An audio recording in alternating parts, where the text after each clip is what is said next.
ഏകന്റെ ലംഘനത്തിൽ വന്ന ശിക്ഷ, ഏകന്റെ ലംഘനത്തിൽ വന്ന മരണം ഈ കാലഘട്ടത്തിൽ നിൽക്കുന്ന നമ്മിൽ നിന്ന് നീങ്ങിപ്പോകേണ്ടതിന്, ശിക്ഷയും മരണവും നീങ്ങിപ്പോകേണ്ടതിന് കാൽവരിയിൽ കർത്താവ് സ്വന്തം ജീവനെ കൊടുത്ത് നമ്മെ നീതീകരണത്തിലേക്കും നിത്യമായ ജീവനിലേക്കും, വചനം പറയുന്നു, നിത്യജീവനായി വാഴേണ്ടതിന് തന്നെ. എങ്ങനെ? നീതിയാൽ. എന്തുവാണ് നീതി? യേശുക്രിസ്തു എന്ന നീതിയിലൂടെ നിത്യജീവനായി വാഴേണ്ടത്.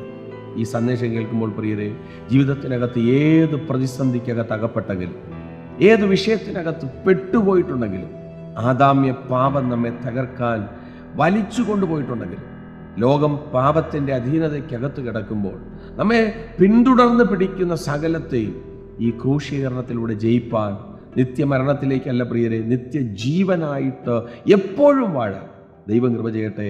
വിശ്വസിക്കുക, പ്രാർത്ഥിക്കുക.